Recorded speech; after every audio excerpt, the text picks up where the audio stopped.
उपमायां साधारण धर्म से अधिक न्यूनत्वयोर अधिक पदत्वम न्यून पदत्वम च। कहा उपमा अलंकार में जहाँ साधारण धर्म में अधिकत्व हो अर्थात अधिक पदत्व हो अथवा न्यूनत्व में न्यून पदत्व हो, ये सब क्या जो होते हैं दोष कहे जाते हैं। क्या कहते हैं? दोष कहे जाते हैं। तो कहा नयन ज्योतिषा भाति शंभुर्भूति चितद्युति विद्युतेव शरण मेघो नीलवारिद खंडधृक। कहा कि देखिए श्वेत भस्म लगाना, भस्म श्वेत होता है ना, भस्म से श्वेत कांति वाले कौन? शिव जी। कैसे हैं? भस्म के द्वारा जिनकी कांति श्वेत हो, ऐसे जो शिव जी हैं, ठीक है ना। नयन ज्योतिषा क्या है? नयन ज्योतिषा। और नयन तृतीय नेत्र के में क्या है? तेज होता है, ज्योतिष तेज। तो तृतीय नेत्र के तेज से कहा नीलवारिद खंडधिक, नीलवारिद मेघ मतलब नीले मेघ के अखंड माने टुकड़े वाला मेघ जैसे बिजली से शोभित होता है उसी तरह शोभित हो रहे हैं। विद्युतेव, विद्युत माने बिजली, जैसे बिजली के जैसे नील मेघ के टुकड़े वाला मेघ जैसे सुशोभित होता है उसी तरह से शिव जो है शोभित हो रहे हैं। ठीक है ना। तो यहाँ पर अत्र भगवतो नीलकंठस्य अप्रतिपादनाच्य चतुर्थ पादो अधिक। यहाँ भगवान शिव जी के नीलकंठ का वर्णन न होने से नीलवारिद खंडधिक या जो चौथा चरण है अधिक, इसलिए अधिक पदत्व दोष। क्या है? अधिक पदत्व दोष है। कहा कमलालिंगितस्तार हारहारी मूरम दुषन विद्युत विभूषितो नील जीमूत युवराजते। कहाँ से? कमला माने होता है लक्ष्मी, लक्ष्मी से आलिंगित लंबी मुलाकात, ठीक है ना। तार हार हारी मूरम दूषण।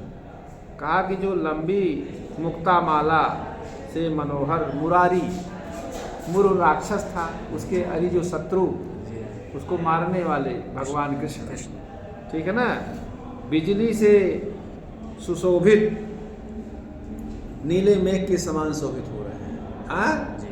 विद्युत विभूषितो नील जी मूतयु राजते। जी मूत माने होता है क्या? बादल ही, बादल ही। हाँ, तो कहने का मतलब यह है कि वो नीले मेघ के समान शोभित हो रहे हैं। ठीक है। तो यहाँ पर अत्र उपमानस्य सबलाकत्वम वाच्यम, यहाँ पर उपमान नीले मेघ में बला का एक तत्व कहना चाहिए। ऐसा ना, इन्होंने ऐसा नहीं कहा। ऐसा ना कहने से फिर ये न्यून पदत्व दोष हो गया। इसमें क्या है? न्यून पदत्व दोष।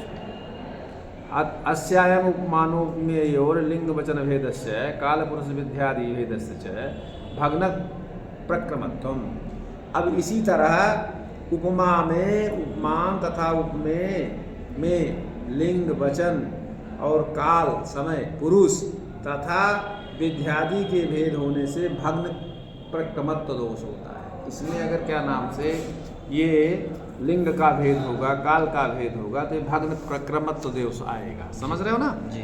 का सुधेव विमलश्चंद्र, उपमान तथा उपमेय के लिंग भेद होने से उपमान तथा उपमेय में लिंग भेद होने से भग्न प्रक्रमत्व दोष क्या है?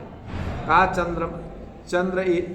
सुधेव विमलश्चंद्र, चंद्रमा सुधा माने अमृत के समान निर्मल। ठीक है। यहाँ उपमान जो सुधा है वो स्त्रीलिंग है। वो क्या है? सुधा स्त्रीलिंग है ना। और उपमेय जो है चंद्र वो क्या है? पुल्लिंग है। ठीक है ना। यहाँ उपमान तथा उपमेय में लिंग भेद हो गया कि नहीं? इसमें भग्न क्रमत्व दोष है। तो जो सुना एवं सीता कीर्ति, ज्योत्सना मतलब होता है चांदनी। ज्योत्सना क्या होता है? चांदनी।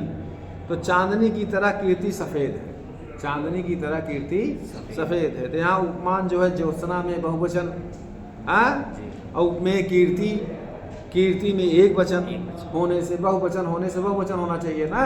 उपमानों में समान विभक्तिकत्व नियम है। हाँ जी। तो यहाँ पर ज्योत्सना जो है बहुवचन है, उपमेय कीर्ति जो है एक वचन है, इसलिए जो है यहाँ भग्न प्रक्रमत्व दोष है। बैठिए आप। जी। उपमान तथा उपमेय में काल भेद जहाँ होता है वहाँ भी भग्न प्रक्रमत्व दोष होता है। जैसे कहा कि काप्यभिख्या तयोरासीद ब्रजतो शुद्ध वेशयो हो हिम निर्मुक्तयोर योगे चित्रा चंद्रमसोरिव। ये जो है देखिए, ये जो है कहने का मतलब ये है, ये रघुवंश के प्रथम सर्ग का वो है। ये प्रकरण है वशिष्ठ के आश्रम में जाते हुए सुदक्षिणा और दिलीप का वर्णन है। समझ रहे हैं कि नहीं? तो वशिष्ठ ऋषि के आश्रम में जाते हुए वेश वाले सुदक्षिणा और महाराज दिलीप मतलब हिम के कोहरे से छूटे हुए चित्रा नक्षत्र हिम निर्मुक्तयोर योगे चित्रा चंद्रमसोरिव। तो मतलब हिम के कोहरा, हिम माने कोहरा, कोहरे से छूटे हुए जैसे चित्रा नक्षत्र और चंद्रमा के समान जो अलौकिक शोभा थी। तो यहाँ हिम निर्मुक्त चित्रा और चंद्रमा की शोभा थी, यह बात नहीं है, ऐसा नहीं उनको कहना चाहिए। अत्र तथा भूत चित्रा चंद्रमसो शोभा न खल्वासीत अपितु सर्वदा भी भवती, वह तो सर्वदा ही होती रहती है। अर्थात उपमान तथा उपमेय में कालभेद हुआ, ठीक है ना? तो लतेव राज से तन्नी, तो उपमेय में पुरुष भेद से भी भग्न, उपमान तथा उपमेय में जहाँ पुरुष भेद होता है वहाँ भी भग्न क्रमत्व दोष होता है। जैसे लतेव राज से तन्नी, कहा कि हे कृषांगी, तन्वी माने कृषांगी, कहा कि तुम लता की तरह शोभित हो, तुम लता की तरह शोभित होती हो। तो यहाँ पर लता क्या है? राजते। तो मतलब यहाँ लता राजते मतलब शोभित होती हो, तो तुम राज से शोभित होती हो, ऐसा होना चाहिए। तो उपमान में लता जो है प्रथम पुरुष और उपमेय त्वम में मध्यम पुरुष है, इसलिए पुरुष भेद होने से भग्न क्रमत्व दोष होता है। ठीक है ना? नियम है कि जुस्मद अस्मदोर स्थाना निन्य मध्य अस्मद उत्तम जुस्मद अस्मदो स्थाना निन्य मध्यम। तो जुस्मद शब्द जहाँ प्रयोग होता है वहाँ मध्यम पुरुष का प्रयोग होगा, क्रिया भी मध्यम पुरुष होनी चाहिए। ठीक है? और अस्मद उत्तमा, अस्मद शब्द जहाँ प्रयोग होगा वहाँ उत्तम पुरुष का प्रयोग होना चाहिए। व्याकरण का ऐसा अनुशासन है। उपमान तथा उपमेय में विधि के भेद से भी भग्न प्रक्रमत्व दोष होता है। कहा चिरम जीवत ते सोनु मारकंडे मुनिर यथा। सोनू का मतलब होता है लड़का, सोनू माने पुत्र। हे महाशय, तुम्हारा पुत्र मारकंडे मुनि के समान बहुत समय तक जिए, ऐसा कह रहे हैं। तो अत्र मारकंडे मुनि जीवत्येव न खल्वे तदस्य जीवतु इत्यनेन विधेयम। यहाँ पर जो बात है कि मारकंडे मुनि जिए ही रहते हैं, उनका जीवतु, ये जो जीवतु ये विधेय कर रहे हैं, यह विधेय उनको नहीं कहना चाहिए, तो 100 वर्ष तक जिए ही। तो यहाँ पर विधि भेद से भग्न क्रमत्व दोष होता है। ठीक है? अयितु जत्र लिंग वचन भेदे बिन साधारण धर्मस्य अन्यथा भावस तत्र न दोषः। लेकिन जहाँ पर लिंग तथा वचन का भेद होने पर भी साधारण धर्म का अन्यथा भाव, अर्थात उपमान तथा उपमेय के अन्वय में कोई असंगति नहीं होती है, वहाँ पर भग्न क्रमत्व दोष नहीं होता है। वहाँ पर भग्न क्रमत्व दोष नहीं होता है। जैसे क्रम से उदाहरण दे रहे हैं। कहा कि मुखम चंद्र इवा भाति, मुखम चंद्र इवा भाति, मुख चंद्रमा के समान आभाति माने शोभित होता है। यहाँ पर उपमान जौन है चंद्र है, उपमेय क्या है? मुख है। लिंग भेद होने पर भी आभाति क्रियापद के भान रूप साधारण धर्म में दोनों का अन्वय करने में कोई अनुपत्ति नहीं है, इसलिए भग्न क्रमत्व दोष यहाँ पर नहीं है। समझे कि नहीं? जी। तो अब तद्वेशो असदृशो अन्याभि स्त्रीभिर्मधुरा मधुरताभृतः दधते स्म पराम शोभाम तदीया विभ्रमा इव। उपमान तथा उपमेय के वचन भेद में भी दोषा भाव दिखा रहे हैं। यहाँ कहा कि देखिए यहाँ पर जो है मधुरता भृता मधुरतया मनोहरतया भृता पूर्ण डुभ्री धातो हो अक्ता प्रत्यय कृते संजाते सति मधुरताम बिभ्रति इति क्विप प्रत्यय जहाँ करते हैं वहाँ बहुवचन होता है। ठीक है।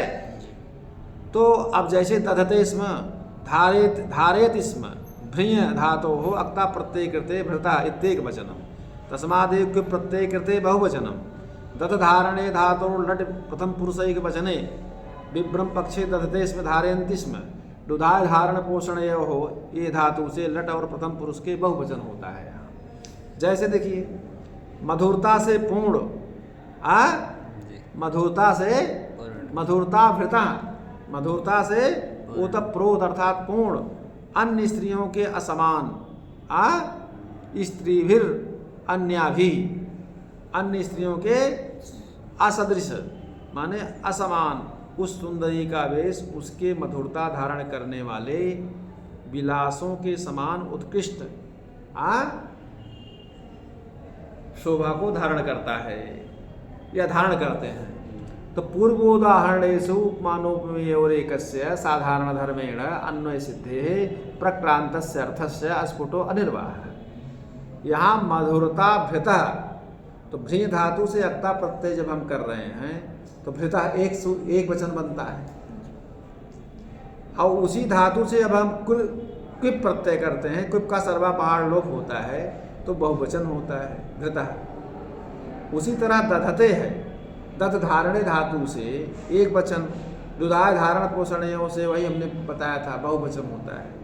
तो यहाँ पर वचन भेद होने पर भी शोभा धारण रूप साधारण धर्म का अन्यथा भाव ना होने से भग्न क्रमत्व दोष नहीं है।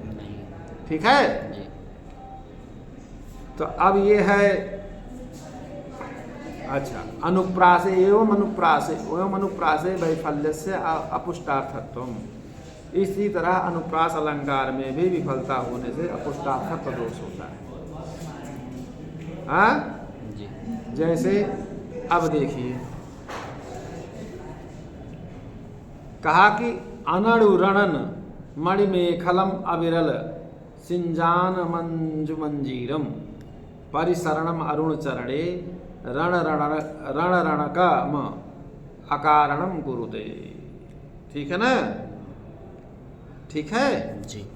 कहा कि देखिए ये उसका वर्णन है कि पर्यटंतीम कांचित प्रमदाम विलोक्य कस्यचिद युक्तिरियम। समझ रहे हो नहीं। कोई स्त्री है जी वो चल रही है और उसके चलने के हाव भाव आलता समझते हैं ना पैर में जो लगाया जाता है जी आलता। जब वो चलती है तो जमीन में भी उसको उसका रंग जो है गिर छूटता है। वो आप लोगों के यहाँ भी लगाया जाता होगा। तो कहा कि हे लाल चरणों वाली अरुण चरणे। अरुण चरणे का मतलब लाल है चरण जिनके। ठीक है जी। ऐसे चरणों वाली। ठीक है जी। अच्छा कहा कि अनड़ु। अनड़ु माने अणु माने होता है छोटा। अनड़ु माने दीर्घ बड़ा हो जाएगा। अणु माने छोटा। जी। अनड़ु माने दीर्घ बड़ा। बड़ा। ठीक है जी। और क्या कह रहा है भाई। कहा कि रणन मणि में खलम अविरल सिंजान मंजु मंजीरम। ठीक है जी। और परिसरणम अरुण चरणे रण रणनकम कारणम कुरुते। कहा कि ऊंची आवाज करने वाली रत्न खचित कांची वाली। कांची समझते हो जो यहाँ पहना जाता है। हाँ तो जब चलती है तो आवाज करता है ना। हाँ शानी को होता है। तो हाँ तो ऊंची आवाज करने वाली रत्न खचित जो कांची वाला तथा लगातार ध्वनि करने वाले अविरल। अविरल माने निरंतर। जी। क्या हुआ है सिंजान मंजु मंजीरम। मंजू माने सुंदर करने मनोहर मंजीरम। मंजीरम का मतलब क्या होता है? नूपुर। समझ रहे हो ना? जी। तो मतलब मनोहर नूपुर से युक्त तुम्हारा जो भ्रमण है, तुम्हारा जो चलने का हाव भाव है, ये कारण के ना अकारणम, कारण के न होने पर भी जी। क्या करता है? अकारण। रण रणकम कुरुते, अच्छा, आवाज़ कर। काम चिंता को उत्पन्न करता है। तुम जब चलती हो तो कोई कारण नहीं है, लेकिन जब चलती हो तो ये देखा नहीं जाता, इसलिए काम चिंता को उत्पन्न करता है। सही है। समझ रहे हैं नहीं? जी। हाँ, जैसे हमारे गुरुदेव अभी गए थे भागवत में, जी। तो ये जब वहाँ कथा कह रहे थे, माला बरसात करते थे। क्यों? एवं समासोक्तौ साधारण विशेषण वसात परार्थस्य प्रतीतौ अपि पुनस्तस्य शब्देनोपादानस्य अप्रस्तुत प्रशंसायां व्यंजनयो प्रस्तुतार्थवगते शब्देन तदभिधानस्य च पुनरुक्तत्वम्। ठीक है? तो इस पद्य में जो रणरणक काम चिंता उत्पन्न करना जो मुख्य अर्थ है यहाँ पर, उसमें अनुप्रास उपकारक न होने से विफल हुआ। समझ रहे हो ना? इसलिए अपुष्टार्थत्व दोष है वहाँ पर अपुष्टार्थत्व दोष है। इसी तरह से एवं समासोक्तौ साधारण विशेषण वसात परार्थस्य प्रतीतौ अभी पुनस्तस्य शब्देन उपादानस्य अप्रस्तुत प्रशंसायां। उसी तरह से जैसे समासोक्ति में साधारण विशेषण से भिन्न अर्थ की प्रतीति होने पर भी उसका वाचक शब्द से कथन करने पर अप्रस्तुत प्रशंसा जो अलंकार है, वो व्यंजना से ही प्रस्तुत अर्थ का ज्ञान होने पर भी वाचक शब्द के उसका विधान करने पर ही पुनरुक्तत्व दोष होता है। ठीक है? शब्देन तथाविधानस्य च पुनरुक्तत्वम्। क्रमेण उदाहरणम, जैसे क्रम से हम उदाहरण दे रहे हैं। अनुरागवंतम अभी लोचनयोर्दधतं वपुः सुखम अतापकरम निर्काशयद रविवपेत वसुम वियदालयाद अपर दिग्गणिका। कहा कि अपर दिग्गणिका क्या बोल रहा है? अपर दिग्गणिका। अपर दिग्गणिका माने पश्चिम दिशा एवं गणिका वेश्या। अनुरागवंतम, अनुरागः सायंकालिक लौहित्यम, और दूसरे पक्ष में प्रणयः। ठीक है? जी। कहा कि पश्चिम दिशा रूप वेश्या ने अनुराग अर्थात सायंकाल की लाली अथवा प्रणय से युक्त हो करके नेत्रों में सुख तथा ताप वाला न होने पर भी सुखम अतापकरम, नेत्रों में सुखजनक और ताप वाला संताप वाला न होने पर भी वसु का मतलब होता है, एक वसु माने किरण, एक वसु माने जहाँ गुरु जी गए थे धन, ऐसा। तो किरण तथा धन से हीन, तो जब किरण से हीन सूर्य हो जाता है तो सूर्य को आकाश रूप गृह से निकाल दिया। और वेश्याएं जो धन से हीन होता उसको भी लात मार करके घर से निकाल देती है। समझा कि नहीं? अत्र अपर दिग इत्येतावतैव तस्या गणिकात्मं प्रतीयते। तो अपर दिग अर्थात पश्चिम दिशा, इतने से ही उसका वेश्यात्व प्रतीत होता है, फिर भी गणिका पद देने से पुनरुक्त दोष हो गया। समझ रहे हो नहीं? हाँ, एक मिनट बंद करो। क्या भूतेषु विहंगमेषु मसको नायान पुरो वार्यते मध्ये वा धुरि वा वसंस्तृणमणि मणिर्धत्ते मणि नाम धुरम खद्योतोपि न कंपते प्रचलितुम मध्येपि तेजस्विनाम धिक् सामान्य मचेतसम प्रभु मिवानाम निष्ठतत्वांतरम। तो कहने का मतलब ये है कि देखिए, आहूतेषु विहंगमेषु मस्को नायान पुरो वार्यते, ये भल्लट शतक का पद्य है। कहा कि विहंगम विहायसा माने पक्षी, पक्षियों के बुलाए आहूत माने बुलाए जाने पर, पक्षियों के बुलाए जाने पर मस्को नायान पुरो वार्यते, आता हुआ जो मच्छर है वो भी नहीं हटाया जाता है। आता हुआ जो मच्छर है, मशक, वो भी नहीं हटाया जाता है। और क्या है, मध्य वा धुरिवा वसस तृणमणिर धत्ते मणि नाम धुरम। और तृणमणि मतलब होता है पोत। तृणमणि मतलब पोत। इसमें पोत देखे वो समुद्र में बड़े बड़े चलते हैं, जिसमें बड़े बड़े तो वो रत्नों के बीच में रहता हुआ, समुद्र में रत्न होते हैं, रत्नाकर कहा जाता है जी। तो कहा पोत जो है रत्नों के बीच में रहता हुआ रत्नों का भार धारण करता है। समझ रहे हो ना जी। हाँ जी। धत्ते मणि नाम धुरम, रत्नों का भी भार धारण करता अखद्योतो भी न कंपते प्रचलितुम मध्य भी तेजस्वी नाम। और क्या हुआ, तेजस्वी अर्थात अग्नि तथा सूर्य आदि के बीच में आने से। जी। और खद्योत माने जुगनू। जुगनू देखा है रात में चमकता है, जी। जुगनू, जुगनू नहीं जानते। कहा कि खा माने होता है आकाश, द्योत माने जो प्रकाशित करेगा। तो अग्नि और सूर्य के बीच में आने से जुगनू भी कंपित नहीं होता है, जुगनू भी कंपित नहीं होता। धिक सामान्य मचेत सम प्रभुमिवाम प्रभुमिवानाम विष्टत्वांतरम। अज्ञानी स्वामी के सदृश, अज्ञानी स्वामी के सदृश वस्तु के भेद अर्थात वस्तु के भेद से विचार से रहित, जो वस्तु का विवेक ही न कर सके कौन क्या है, ऐसे सामान्य साधारण जाति को धिक्कार है। ठीक है, ऐसे सामान्य जो साधारण जाति वाले हैं उनको धिक्कार। अत्र अचेतसा प्रभोर अभिधानम अनुचितम।